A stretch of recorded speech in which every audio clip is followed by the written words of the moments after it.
Hola, ¿qué tal? Muy buenas noches, bienvenidos a todos los que nos siguen desde distintas partes del mundo en esta transmisión que hacemos cada miércoles, este discipulado abierto que lo hacemos en esta modalidad virtual cada miércoles para juntos compartir en este tiempo, en esta materia que estamos desarrollando, que es el Evangelio eterno, un tema apasionante, un tema que realmente, además de apasionante, importante, trascendente para estos tiempos que vivimos, para poner blanco sobre negro y poder discernir y separar lo que no es el Evangelio de lo que es el Evangelio en realidad, ¿sí? Para traer un poco de claridad. Por eso necesitamos volver a las Escrituras, no necesitamos inventar nada nosotros, porque ya todo está escrito. El tema es poder ver en las Escrituras, no en lo que la gente está diciendo, los medios dicen, lo que el mundo piensa, aún religiosamente lo que muchos dicen acerca del Evangelio, sino qué dice la Biblia, qué dice la palabra de Dios acerca del Evangelio. No las tradiciones, no lo que me enseñaron siempre, no lo que escuché desde chiquito, no lo que todo el mundo, no, ¿qué dice la palabra? La palabra de Dios, que es viva, que es eficaz y que es nuestra fuente de autoridad. Y ella nos revela abundantemente qué es el Evangelio, y nos permite eso también ver que no es el Evangelio, como estuvimos viendo en las primeras clases. Así que bienvenidos a todos, les animamos, como lo hacemos siempre, a que puedan compartir esta palabra con otros en sus muros, para que la palabra corra, que nos dejen sus comentarios, desde dónde nos están escuchando, dónde nos están viendo, están siguiendo esta clase, si esto les está ayudando, si tiene alguna pregunta, algo que tal vez no hemos respondido en el desarrollo, le quedó una duda sobre algo, escríbala allí en los comentarios para que podamos interactuar y ser más claros en lo que estamos transmitiendo. ¿Sí? Como dijimos, el tema es el Evangelio eterno. Y dentro de lo que es el Evangelio, repasando un poquito, vimos en primer lugar que el Evangelio es, ahí tenemos, el Evangelio es una causa. ¿Sí? En primer lugar, el Evangelio es una causa. Y esto es muy importante, es más que una iglesia, es más que una religión, es una causa que ocupa toda nuestra vida, todo nuestro ser. ¿Sí? Jesús decía, el que deja padre, madre, por mi causa y por la del Evangelio. El apóstol Pablo decía que sufría cadenas por causa, estaba preso por causa del Evangelio. Había hecho del Evangelio la causa, la razón, el fundamento de su vida. Dijimos también, en segundo lugar, que el Evangelio es una causa en la cual participamos. No solo es algo de lo que creemos, que de hecho lo hacemos, pero además participamos, y habíamos hablado de que participar es tener parte, ¿sí? Parte activa.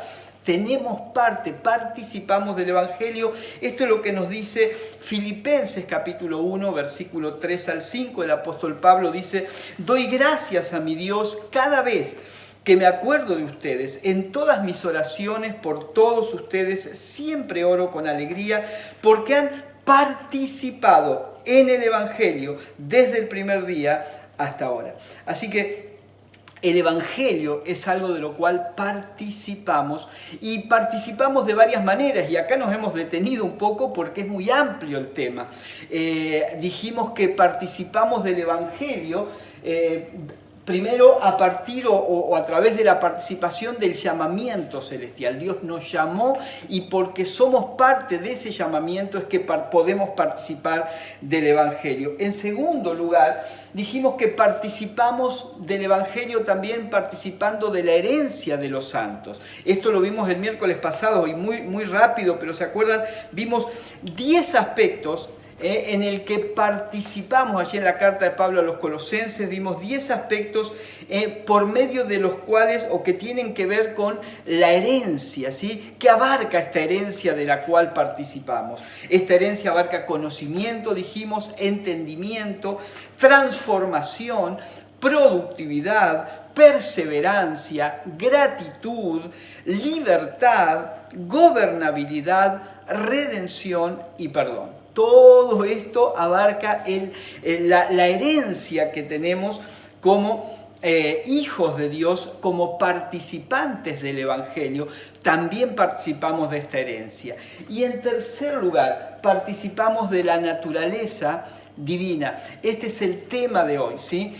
Participamos del Evangelio mediante la participación, valga la redundancia, de la naturaleza divina. Esto es también muy importante porque es una verdad central del Evangelio, ¿sí? ¿Para qué? Para una correcta comprensión y vivencia de este Evangelio eterno, de este Evangelio glorioso. Más allá de los conceptos, más allá de las doctrinas, de las prácticas, de la ceremonia y otras cosas que tienen que ver con el Evangelio, tenemos que entender que el Evangelio es una naturaleza. Y no solo es una naturaleza, es una naturaleza divina de la cual nosotros tenemos parte, o sea, somos participantes. Y esto el apóstol Pedro es quien nos introduce en esta verdad, en esta gloriosa realidad, podríamos decir, y lo hace en la segunda carta de Pedro capítulo 1. Para los que están anotando, segunda carta de Pedro, del apóstol Pedro capítulo 1, desde el versículo 3, vamos a leer algunos versículos y vamos a dedicarnos en esta noche a desmenuzar un poquito estos versículos que son maravillosos, que son muy profundos y que como vamos a ver, cuando sacamos algunas frases de contexto quieren decir algo, pero cuando lo leemos en su integralidad, en el desarrollo del pensamiento del apóstol Pedro, vamos a ver allí algunas verdades poderosas, ¿sí? Dice 2 de Pedro capítulo 1 versículo 3, su divino poder, al darnos el conocimiento de aquel que nos llamó por su propia gloria y excelencia, nos ha concedido todas las cosas que necesitamos para vivir como Dios manda. Así Dios nos ha entregado sus preciosas y grandísimas y magníficas promesas para que ustedes, luego de escapar de la corrupción que hay en el mundo debido a los malos deseos, lleguen a tener parte en la naturaleza divina.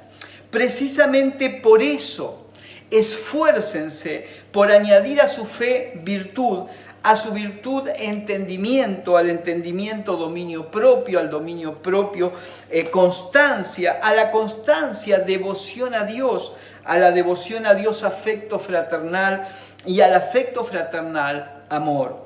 Porque estas cualidades, si abundan en ustedes, los harán crecer en el conocimiento de nuestro Señor Jesucristo y evitarán que sean inútiles e improductivos.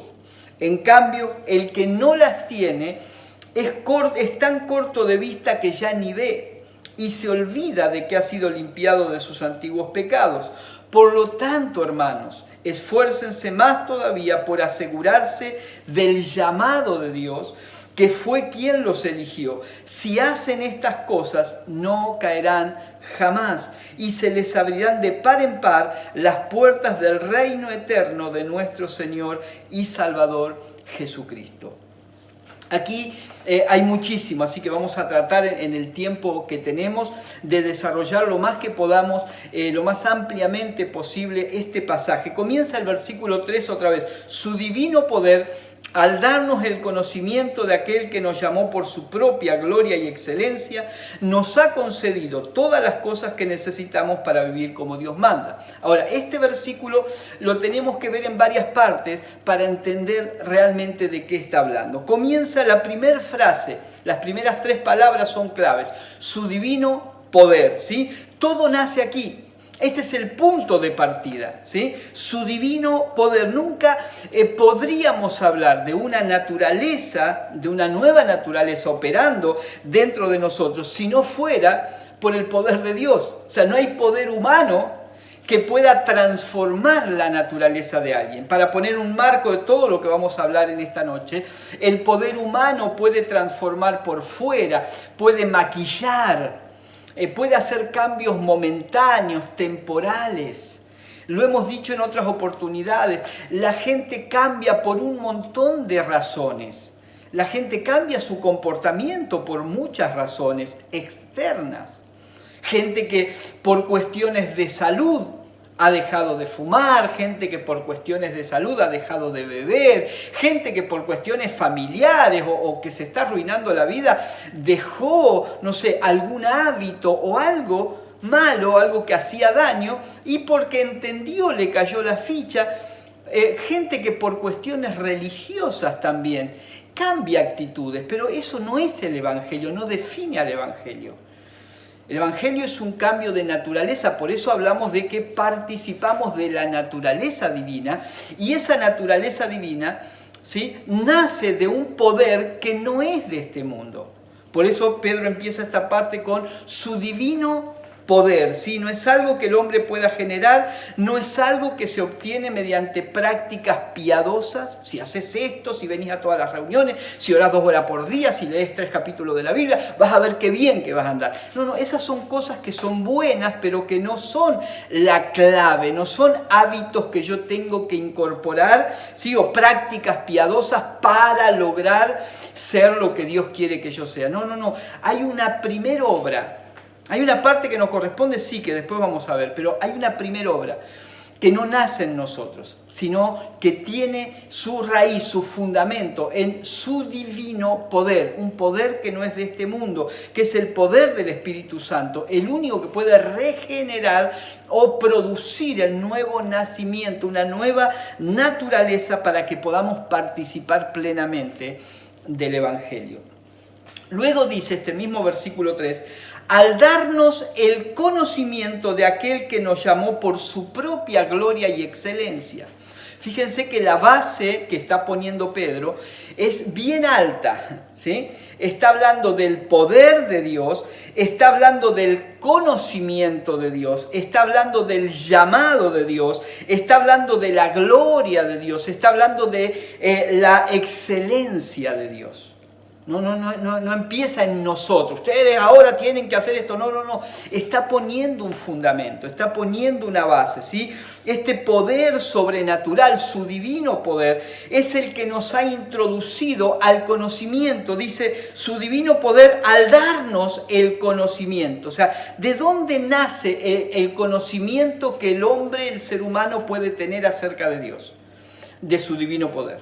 Su divino poder nos da el conocimiento, ¿sí?, de aquel que nos llamó por su propia gloria y excelencia. O sea, este conocimiento no puede proceder de otra fuente que no sea del Espíritu Santo, porque de lo contrario será un conocimiento intelectual, será mera información, pero no será un conocimiento transformador, que es de lo que está hablando aquí el apóstol Pablo. Es el conocimiento de ¿quién? Es el conocimiento del que nos llamó, ¿sí? Es el conocimiento del que, y este llamamiento que ya hablamos en la primera, hace 2 miércoles atrás, ¿sí?, de que participamos del llamamiento, tiene un fundamento que no tiene nada que ver con nosotros, sino con el Señor, que es su propia gloria y excelencia. Él no nos llamó porque éramos buenos, porque éramos lindos, nos llamó por su propia gloria y excelencia. Así que el poder está en Él, el conocimiento es de Él, la gloria es de Él, la excelencia es de Él, el llamamiento es de Él, ¿sí? Todo nace allí. Este es el fundamento. Y ahora, sobre ese fundamento, viene la tercera parte de este versículo que dice, nos ha concedido todas las cosas que necesitamos para vivir como Dios manda. Wow, aquí esta parte también la vamos a tener que dividir, ¿sí? Porque son frases cortas pero llenas de significado, casi palabra por palabra. Dice, vamos a pensar que este Dios, este poder divino que es el poder de Dios, que nos ha dado conocimiento, el conocimiento de Dios, de aquel que nos ha llamado, que nos introduce al llamamiento, a la gloria, a la excelencia de Dios, nos ha concedido.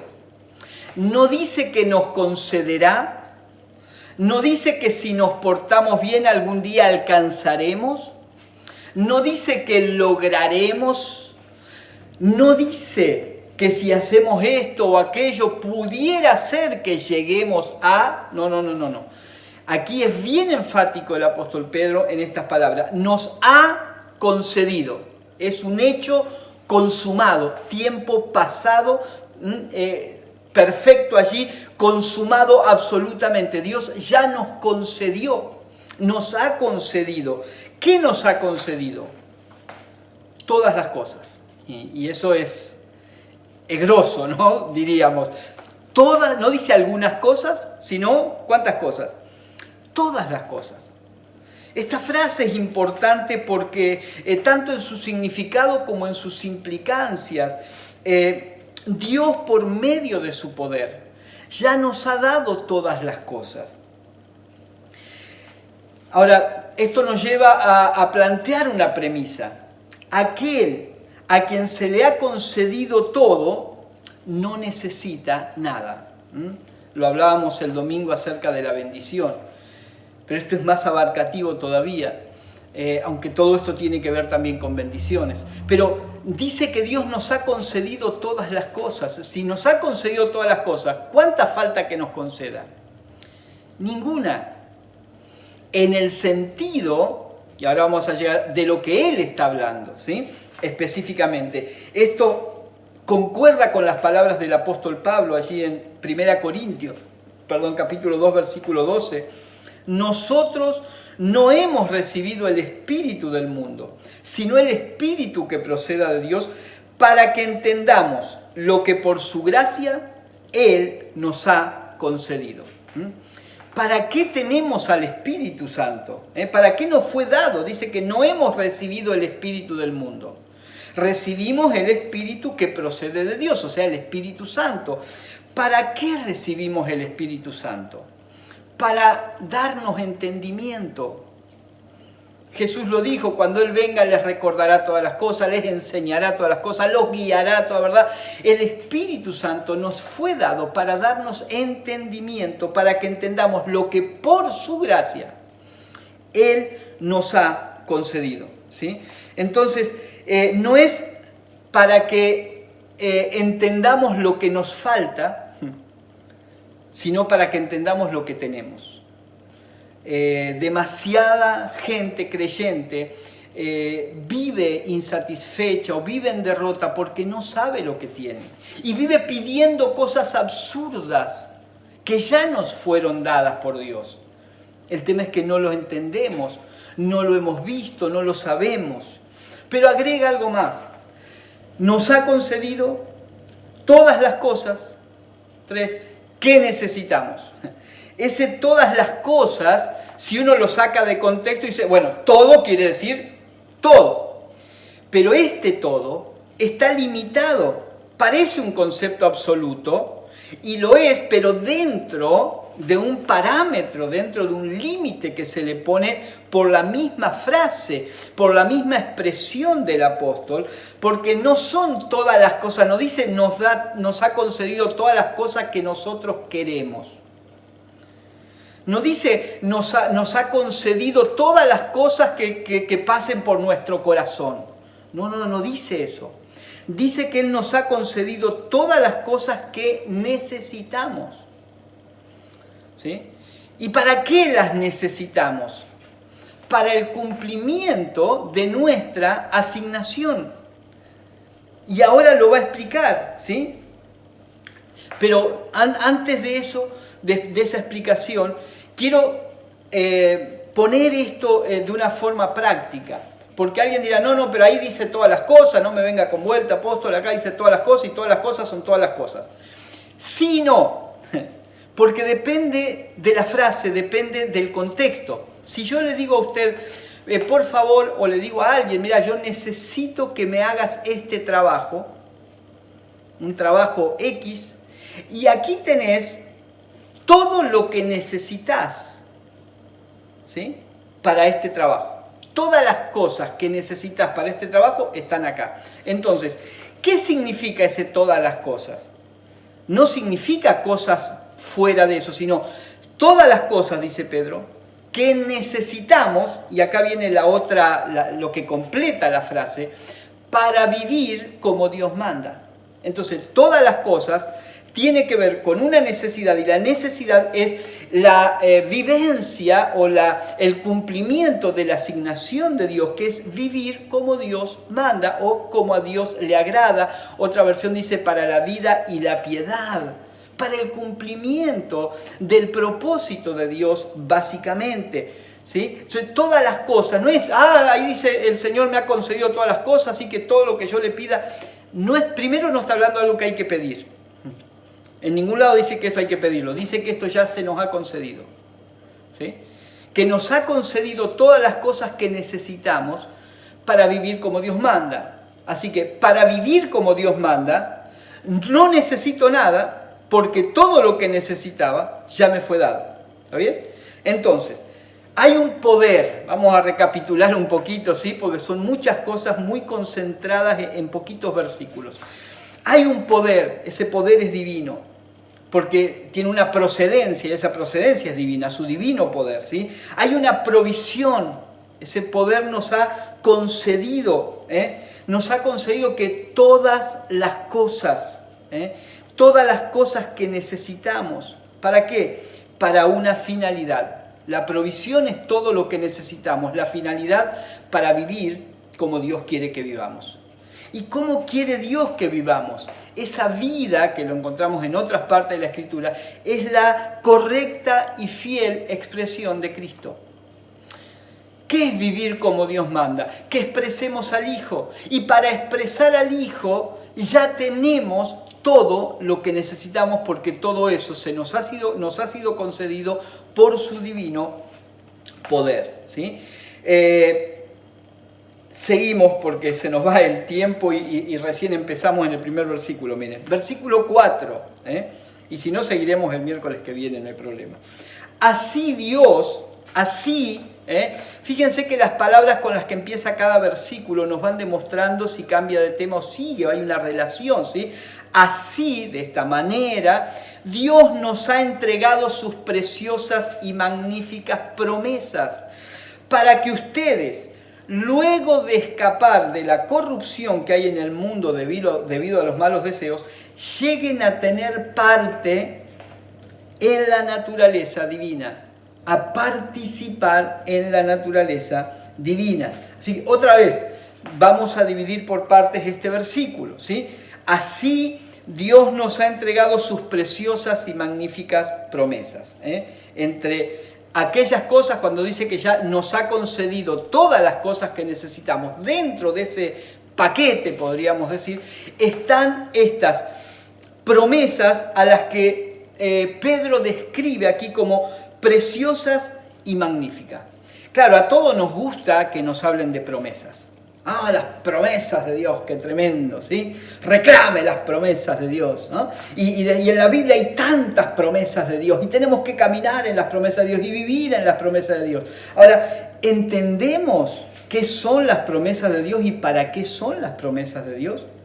Miren lo que dice la segunda parte de este versículo. Dice que Dios nos ha entregado, no dice que nos entregará, nos ha entregado sus preciosas y magníficas promesas para que ustedes, o sea, hay una razón por la cual las promesas, estas promesas magníficas y preciosas nos han sido dadas, para que luego de escapar de la corrupción que hay en el mundo debido a los malos deseos, acá está el primer para qué, se divide en dos este para qué, ¿sí? No es para que ustedes vivan la vida loca. No es el Señor les dio promesa para que a ustedes no les falte nada y para que sean prósperos y tengan salud siempre y nadie les haga daño. No está diciendo eso. Dice que, en primer lugar, esas gloriosas y magníficas promesas nos fueron dadas para escapar, ¿sí?, de la corrupción que hay en el mundo, ¿sí? O sea, para que seamos libres de la corrupción. Estas promesas tienen que ver con ese poder, tienen que ver con esa nueva naturaleza. Que el propósito de Dios fue liberarnos, ¿sí?, como también hablábamos el domingo pasado, del pecado, del dominio, no del pecado como acciones, sino de aquí lo llama la corrupción que hay en el mundo, que es esa raíz de pecado, esa naturaleza gobernante llamada pecado. Entonces, las promesas de Dios no tienen que ver en primera instancia con cosas temporales, sino con la esencia del Evangelio, que es librarnos de la corrupción, del dominio de esta naturaleza corrupta, de esta naturaleza pecaminosa, y luego dice, y lleguen a tener parte en la naturaleza divina, o sea, librarnos de una naturaleza para que participemos de otra naturaleza. ¿Sí? Entonces, las promesas de Dios son preciosas y son magníficas, nos libran de la corrupción del mundo y nos llevan a la participación de la naturaleza divina. Para eso son las promesas de Dios. No las lleve a otro plano, porque aquí está hablando de esto, no está hablando de otras cosas. Entonces no podemos recortar una frase para hacerle decir lo que nosotros queremos. Respetemos el pensamiento que está desarrollando aquí el apóstol Pedro, guiado, inspirado por el Espíritu Santo, ¿sí? Entonces, todo se nos ha concedido para vivir como Dios manda, y se nos han dado dentro de ese todo preciosas y magníficas promesas para que seamos libres de la corrupción del mundo y participemos de la naturaleza divina. Versículos 5 al 7, voy a tomar estos versículos más rápido porque si nos detenemos en cada palabra nos vamos un poquito del eje de lo que estamos hablando, así que lo voy a redondear un poco más. Pero lo leemos, 5 al 7. Precisamente por eso, otra vez, ven, esta frase está de alguna manera uniendo lo que viene diciendo, no está cambiando de tema. Así, y ahora dice, precisamente por eso, porque nos dio todas las cosas, porque tenemos sus promesas, porque participamos de la naturaleza divina, precisamente por eso, esfuércense por añadir a su fe virtud, a su virtud entendimiento, al entendimiento dominio propio, al dominio propio constancia, a la constancia devoción a Dios, a la devoción a Dios afecto fraternal y al afecto fraternal amor, ¿sí? Ahora, es importante este versículo, otra vez, entenderlo dentro del contexto, para no incurrir en malas o defectuosas interpretaciones, ¿sí?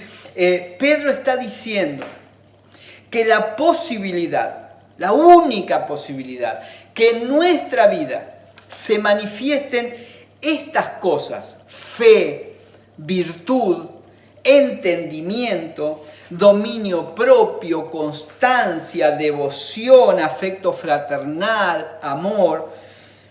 Dice Pedro que la única manera de que esto pueda manifestarse en nuestra vida es por causa de que participamos de la naturaleza divina. Si no participáramos de la naturaleza divina, nada de esto podría estar en nuestra vida. Muchas de estas virtudes que menciona aquí Pedro, después Pablo las menciona también y las llama en Gálatas el fruto del Espíritu. Amor, paciencia, benignidad, bondad, ¿sí? O sea, está hablando de frutos y esto es importante porque podría confundir la palabra añadir. Porque añadir da la idea de que tengo que incorporar algo, ¿sí? Esa es la idea, la primera idea que nos da si lo leemos fuera de todo este contexto. Pero siguiendo el pensamiento de Pedro, él no está basando esto en cosas que nosotros podamos incorporar desde afuera, sino que lo está basando en aquello que ya se nos ha concedido. No en algo que tenemos que conseguir o que tenemos que lograr, sino en algo que ya está en nosotros, ¿sí? Hay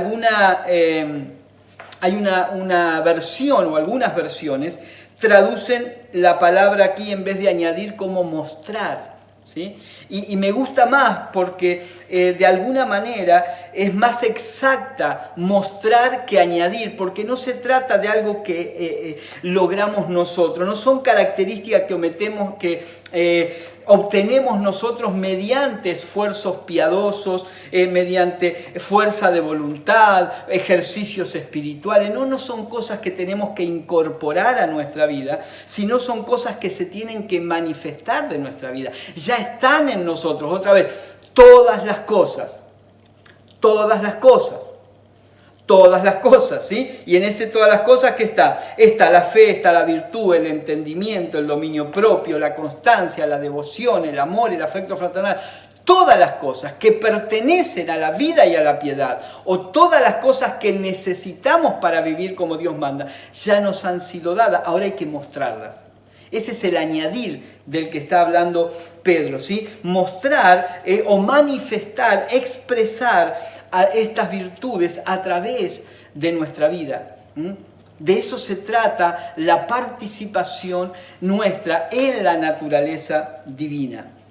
Versículo 8, podemos leer también, dice, porque estas cualidades, o sea, otra vez, ¿sí? Estas cualidades, porque así, otra vez uniendo, sigue la línea de pensamiento, porque estas cualidades, si abundan en ustedes, los harán crecer en el conocimiento de nuestro Señor Jesucristo y evitarán que sean inútiles e improductivos, ¿sí? Otra vez vamos a dividir este versículo en algunas frases.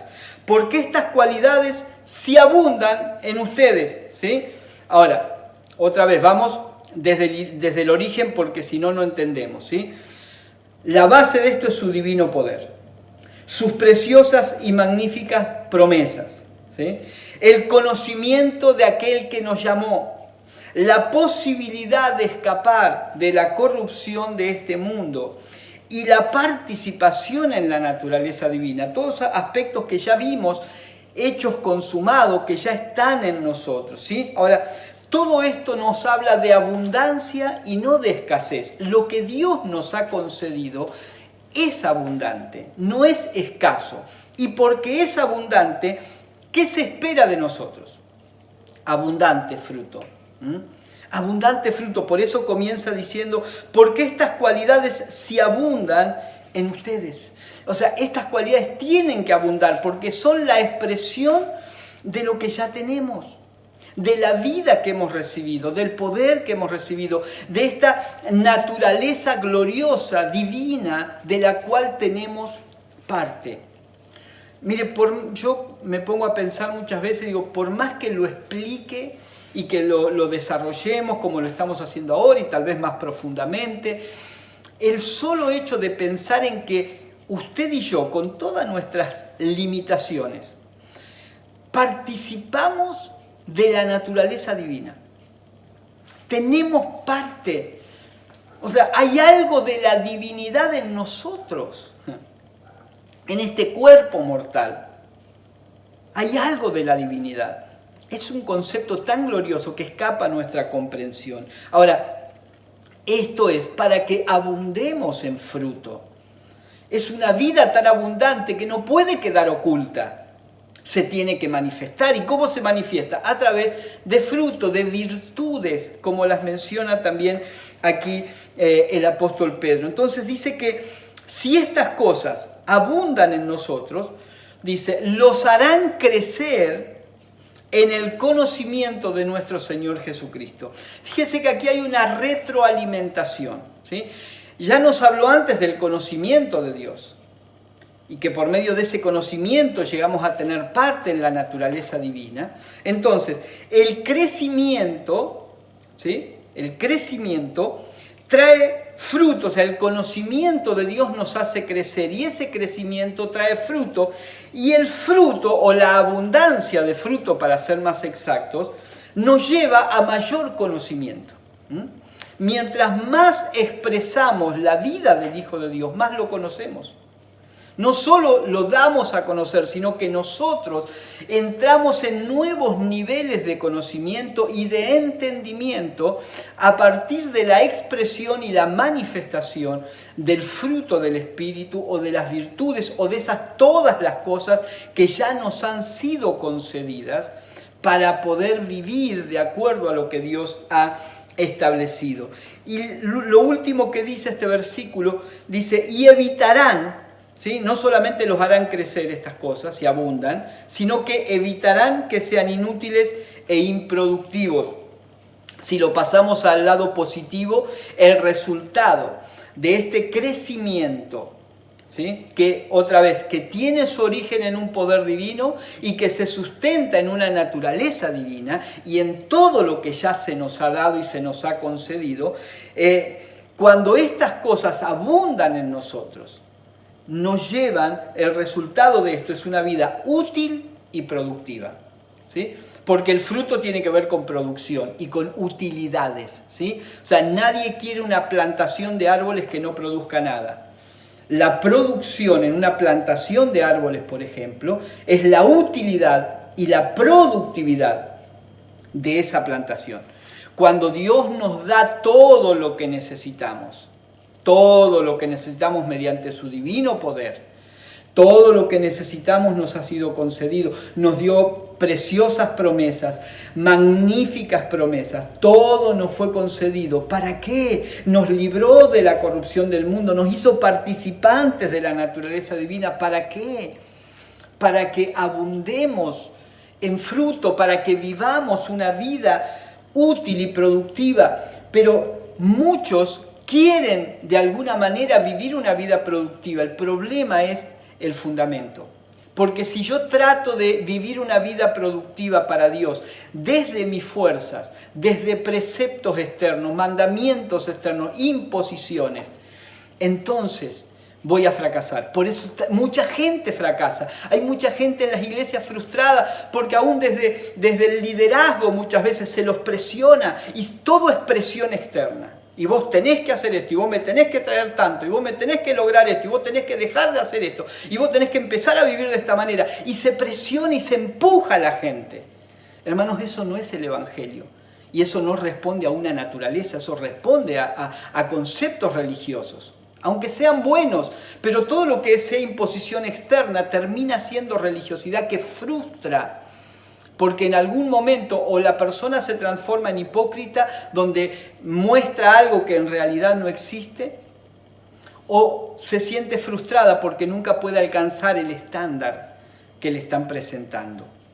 Entonces, el resultado de una vida o el resultado de participar de la naturaleza divina es una vida productiva, es una vida útil, que expresa, pero desde adentro, no desde lo que necesita, sino desde lo que ya tiene.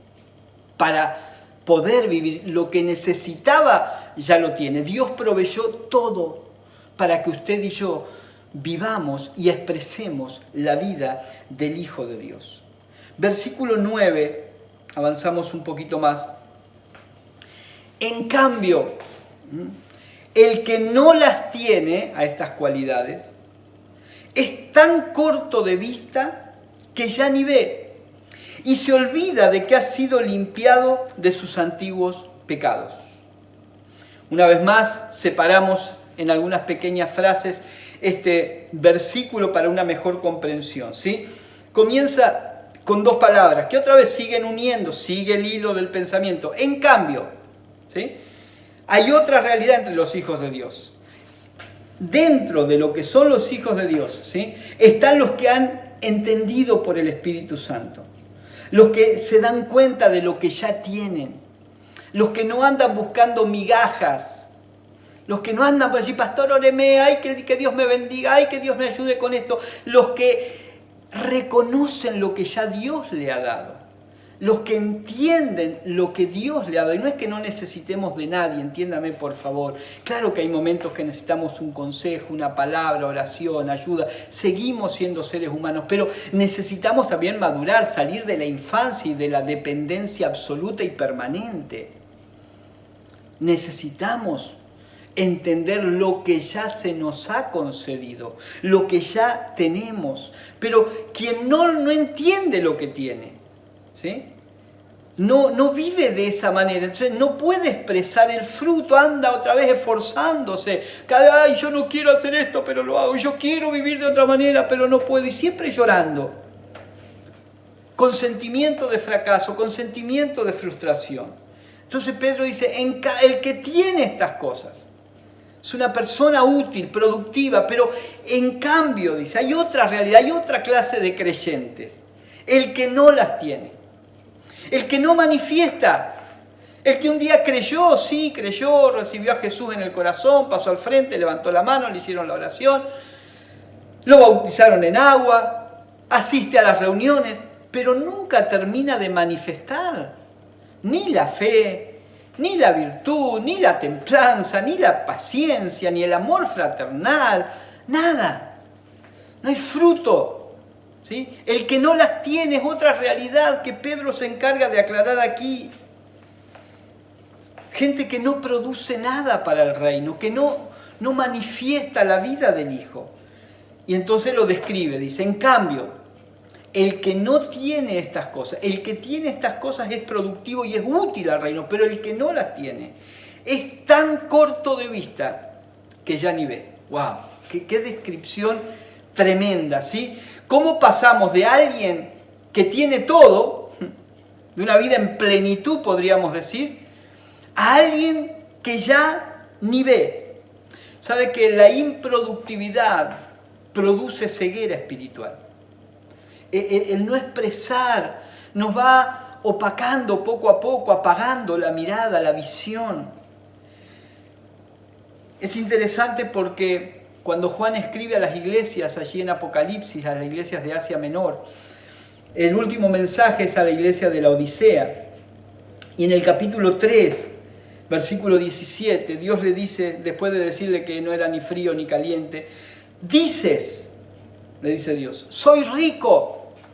Es una iglesia, ¿no?, que decía de sí misma, la visión que tenía esa iglesia de sí misma. Dices, soy rico, me he enriquecido y no me hace falta nada. ¡Wow! ¡Qué tremenda mega iglesia!, ¿no? Una iglesia rica, una iglesia que no solo rica, sino se ha enriquecido y no le hace falta nada. Tiene tecnología, tiene gente, tiene ministerios, tiene esto, tiene aquello. Y esto es lo que uno ve con los ojos físicos, ¿sí? Y lo que esta iglesia decía de sí misma. Pero no te das cuenta, esta frase es lapidaria, no te das cuenta, no ves. Este es el problema de la improductividad que nos lleva a apariencia, a una vida de apariencia, y creer que por la apariencia, porque llenamos un estadio, porque tenemos mucha gente, porque tenemos dinero, buenos equipos de música, lindos grupos de alabanza, hacemos esto, hacemos lo otro, todas cosas buenas, pero nada de eso garantiza la verdadera productividad de una iglesia y de los hijos de Dios. Entonces dice, no te das cuenta, y escucha estas descripciones, de cuán infeliz, miserable, pobre, ciego y desnudo eres tú. ¡Wow! O sea, ¿cómo puede haber dos visiones tan distintas, tan diferentes? Radicalmente, diametralmente diferentes, opuestas, ¿sí? Uno se miraba al espejo, la iglesia, y decía, ¡wow! Vamos bien, sigamos así. Se juntaba el equipo pastoral, muchachos, tenemos plata, nos estamos enriqueciendo cada vez más, no nos hace falta nada, no necesitamos de nadie, sigamos adelante. Pero Dios estaba mirando desde otro lado, y Dios estaba viviendo una iglesia infeliz, miserable, pobre, ciega y desnuda. Entonces Dios le dice, por eso te aconsejo que de mí compres oro refinado por fuego. La verdadera riqueza no está en el oro o las riquezas materiales que puedas obtener. Que de mí compres oro refinado para que te hagas rico de verdad. Ropas blancas para que te vistas y cubras tu vergonzosa desnudez. Y por último, y colirio para que te pongas en los ojos y recobres la vista. El gran problema de la Odisea básicamente era que había perdido la visión. Se había dejado obnubilar tanto por las apariencias, por las cuestiones externas, accesorias, el maquillaje eclesiástico. Los había deslumbrado y habían perdido la verdadera visión espiritual. A esto se refiere Pedro cuando dice, es tan corto de vista que ya ni ve. Porque no entiende lo que tiene. Se aferra a lo que logró y consiguió externamente, pero no se aferra a lo que ya ha sido depositado en él por medio del poder de Dios. Y se olvida, la cuarta frase de este versículo, y se olvida, dice, de que ha sido limpiado de sus antiguos pecados. Tal vez no nos olvidamos del día en que fuimos a una reunión, a una campaña, levantamos la mano, pasamos al frente, le pedimos perdón al Señor por nuestros pecados y Él nos perdonó. Tal vez de eso no nos olvidamos, pero nos olvidamos de para qué fuimos perdonados. Creo que a esto se refiere Pedro cuando dice, y se olvidan de que han sido librados, o mejor dicho, limpiados de sus antiguos pecados. Eso es para que ya no vivamos de la misma manera, para producir un cambio, y ese cambio otra vez se da por medio de la participación en la naturaleza divina. Termino con los versículos 10 y 11, de unos minutitos más, por favor. Por lo tanto, hermanos, esfuércense más todavía por asegurarse del llamado de Dios, que fue quien los eligió. Y si hacen estas cosas no caerán jamás, y se les abrirán de par en par las puertas del reino eterno de nuestro Señor y Salvador Jesucristo. Qué maravillosa conclusión hace Pedro sobre esto, ¿sí? Hermanos, esfuércense más todavía, dice. Ese esfuerzo, otra vez, no tiene que ver con incorporar, sino con entender. Nuestro trabajo no es levantarnos, hermano, por favor, cada día y decir, hoy tengo que ser más bueno, hoy no tengo que pecar, hoy tengo que portarme bien, hoy tengo que ser paciente con mi esposo, con mi esposa, con mis hijos. No, ahí no está nuestro esfuerzo. Nuestro esfuerzo está en la búsqueda por medio de la comunión con el Espíritu Santo. Señor, revelame lo que ya tengo para que se manifieste. O Señor, ¿qué es lo que impide en mi vida que se manifieste la paciencia? Yo no necesito más paciencia porque la paciencia ya me ha sido dada. Lo que necesito es saber qué está impidiendo que se manifieste la paciencia. ¿Qué impide que se manifieste el amor? ¿Qué impide en mi vida? ¿Qué es lo que todavía no ha sido removido dentro mío, en mi alma? Para que se manifieste todo lo que ya me ha sido concedido. Esta es nuestra tarea, ¿sí? El esfuerzo de cada día, ahí está centrado. No de alguna manera limitarnos o decir no quiero hacer esto, reprimir, esa es la palabra que estaba buscando, reprimir lo que deseamos hacer, porque soy evangélico, no hago tal cosa, tengo unas ganas bárbaras de hacerla, pero me reprimo. Eso puede durar un tiempo muy corto, hasta que no lo puedas reprimir. Pero la naturaleza divina, lo que cambia, no son las acciones, sino el deseo. No quiero hacerlo, porque ahora hay otra naturaleza que me gobierna. Y eso se tiene que expresar, ¿sí? Eso es asegurarse del llamado de Dios que nos eligió, porque para eso nos llamó. Para eso nos llamó, para expresar una vida que otra vez ya ha sido depositada en nosotros. Si hacen estas cosas, no caerán jamás. Esto es maravilloso, hermano.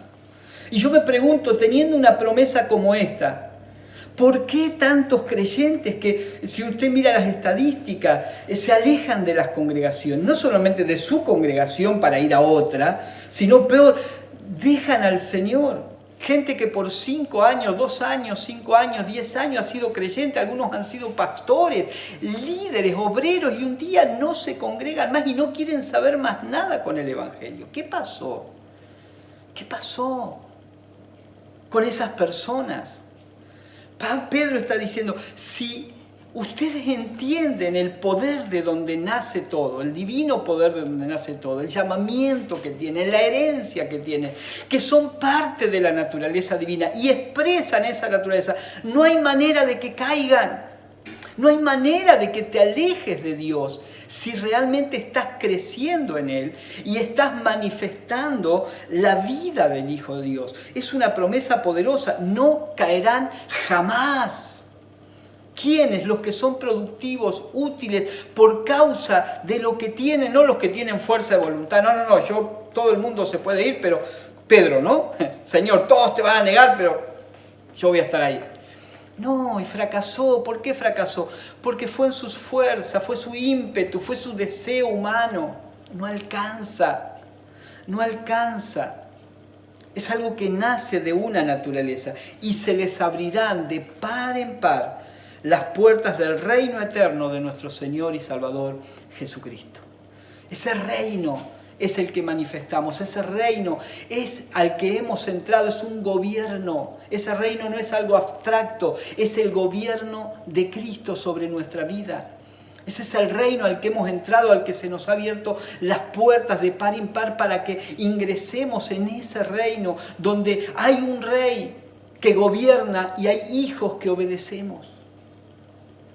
Así que, amados, ser participantes de la naturaleza divina es la base de nuestra vida en Cristo. Ser participantes de la naturaleza divina. Esto es participar del Evangelio. Participamos del llamamiento celestial, participamos de la herencia y tenemos parte en la naturaleza divina, que de eso se trata. Es la fuente, esa naturaleza que ha sido implantada en nosotros por una obra sobrenatural del Espíritu Santo. No fue la obra de tu pastor, no fue la obra de tu apóstol, no fue la obra de tu líder. Es la obra del Espíritu Santo, aunque Dios haya usado personas.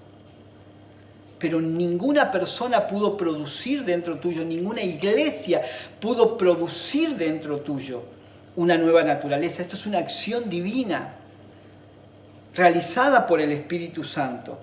Es la fuente de toda virtud de esta naturaleza, de todo entendimiento, de toda expresión del Hijo de Dios que pueda salir de nuestra vida. Otra vez, no es algo que debemos ganar, no es algo que debemos pedir, es algo que ya tenemos, es una verdad en la que debemos caminar cada día. Yo tengo parte en la naturaleza divina y esta es nuestra participación en la causa del Evangelio. Amados, reflexionemos en estas verdades, que el Señor nos siga hablando por su palabra, por su Espíritu Santo, para que entendamos y demos a conocer, no religión, el Evangelio eterno, glorioso de nuestro Señor Jesucristo. Los espero el próximo miércoles a las 20 horas. Otra vez, viraliza estos mensajes, hágalos correr, que la palabra de Dios se extienda, que el Evangelio sea escuchado en todos los rincones de la tierra, y déjenos también su comentario de dónde nos está siguiendo para que podamos conocerlo y podamos interactuar un poquito más. Gracias por acompañarnos y deseo de todo corazón que en estos días que siguen el Espíritu Santo nos siga revelando más y más el Evangelio eterno. Chao.